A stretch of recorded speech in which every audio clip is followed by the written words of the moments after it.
A lot of things has been happening in Zimbabwe and the world at large is watching. Viewers and listeners, my name is Adore Barrow. You're joining me on Zim Social Network News on our Facebook page, Zim Social Network. You can also follow us on our YouTube channel, Zim Social Network. Let's take a look at the news headlines for today. Twitter permanently bans account of Zimbabwe's Ministry of Information. Beatrice Mutetwa says she will challenge the judgment from yesterday's ruling by Magistrate Nduna. Churches in solidarity over the cause for the justice for the oppressed. Breaking news, Mali's President resigns. ZANU-PF's Information and Publicity Director Tafadzwa Mugwadi using the F-word bad speech in front of the world watching. Jonathan Moyo responds to Magistrate Nduna's ruling on Beatrice Mutetwa. Person Dzamara diagnosed of cancer of the colony.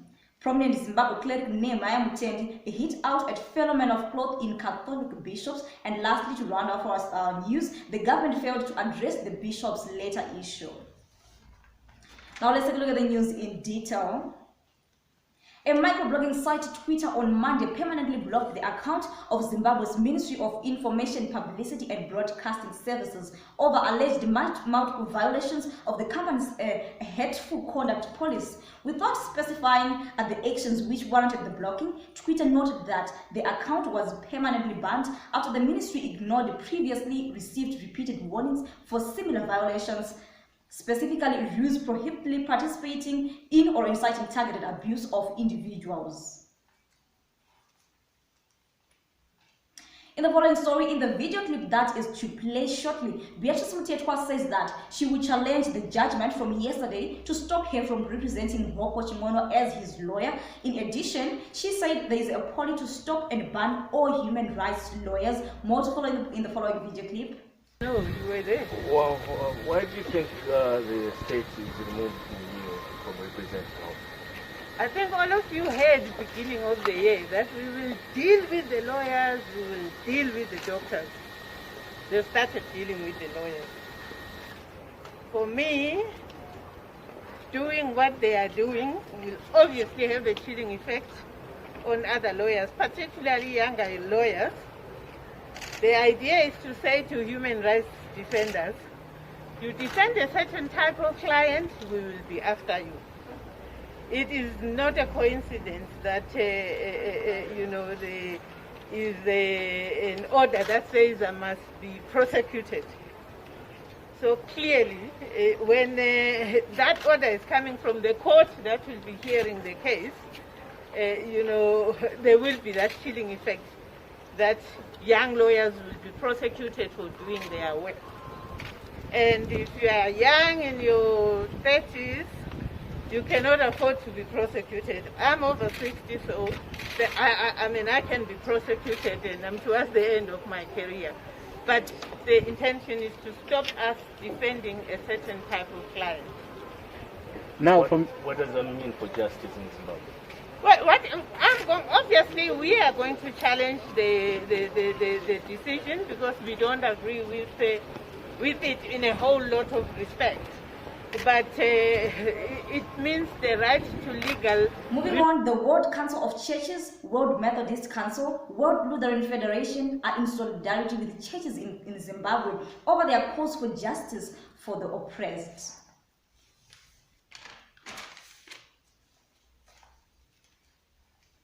Breaking news, Ibrahim Boubacar Keita has officially resigned as the president of Mali after the military mutiny. He spelled that he does not wish for any bloodshed for him to stay in power.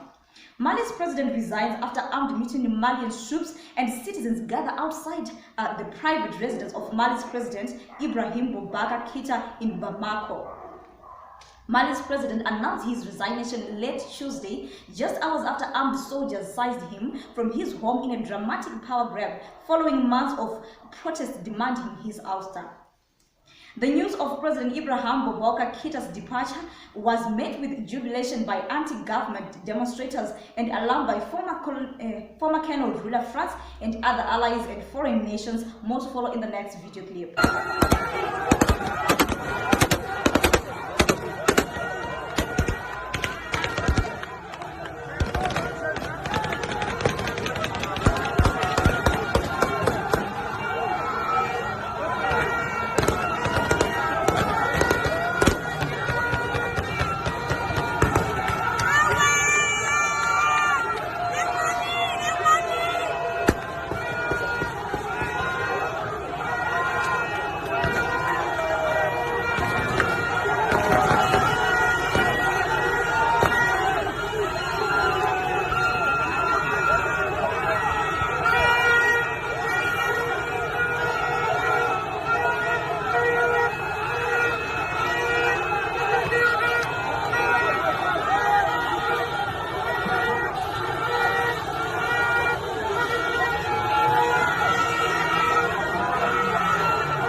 In the same breaking news, scenes from Mali's capital, Bamako, where celebrations are underway after the leader of a possible coup d'etat announced arresting President Ibrahim Boubacar Keïta and his Prime Minister Bobo Sisi following weeks of protest demanding their resignation. More to follow in the following video clip as well.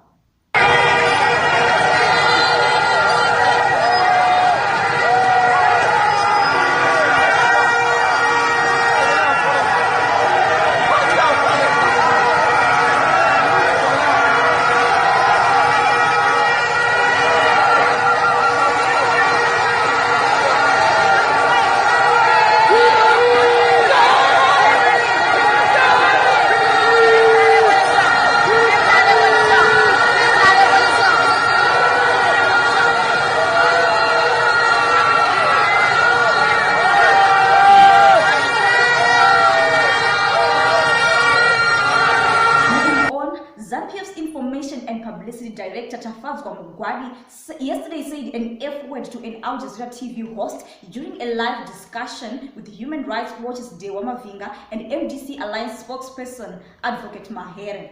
The ZANU-PF Information and Publicity Director Tafadzwa Mugwadi also pulled out of a ZESN panel discussion hosted by journalist Violet Gonda. He said that she hates the state, she undermines this party.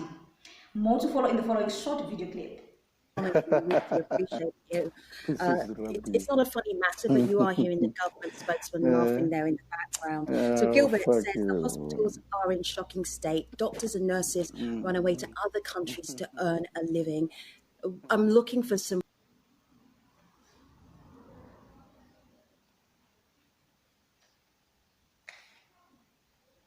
In other news, Professor Jonathan Moyo has said in a tweet that reads, "A court of law in 2020 using crude tactics which would have left barbaric Jangopend green with envy denies Hopewell his right to be represented by a lawyer of his choice and moves to prosecute his lawyer and have a practicing certificate cancelled." Breathtaking. Jonathan Moyo was responding to Magistrate Ngoni Nduna's ruling on Beatrice Mutetwa to step down from representing journalist Hopewell. But viewers and listeners, there's a video clip that is circulating on various social media platforms of Jonathan Moyo criticizing Beatrice Mutetwa. More to follow in the following video clip.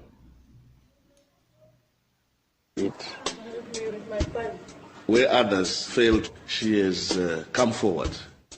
She is not a good lawyer. A good lawyer is balanced. She lacks the kind of balance to inspire confidence. And I can tell you that Beatrice Mtetwa is not a stickler for the law. She uses the law to push a political agenda. She is so calculating that she knows what to do and say to win a prize.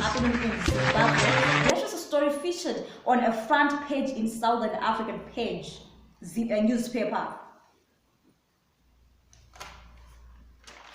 In other news, Patson Dzamara has been diagnosed of cancer of the colony. This has been revealed by Josie Mahachi on Twitter in a tweet that reads, "I'm deeply saddened to hear that a brother at Patson Dzamara has been diagnosed of cancer of the colony. Praying for him in these trying times. Get well soon, my brother." That was a tweet from Josie Mahachi on Patson Dzamara having been diagnosed of cancer of the colony. In the next news, prominent Zimbabwe cleric Nehemiah Mutendi has hit out at phenomenon of the cloth in Catholic bishops who on Friday wrote to the government expressing disquiet over rampant rise, abuses and poor leadership. Addressing media in Mutare on Tuesday, the Church Zimbabwe Indigenous Interdenominatory Council of Churches, the ZIICC, a patron, insisted the church should not be found opening old wounds. Mutendi, who is also a Zion Christian Church ZCC leader, said that instead of opening old wounds like the Gukurahundi issue, churches should divert their energies towards preaching messages of hope to a nation battered by drought and sanctions and induced economic hardships. Mutendi is one of the church leaders aligned to ZANU-PF, and it has been reported that he is one of the beneficiaries of the farm mechanization scheme. The scheme was a scandal that was exposed by Dr. Alex Magaisa, and it is said he owes the country those hundreds and thousands stolen money.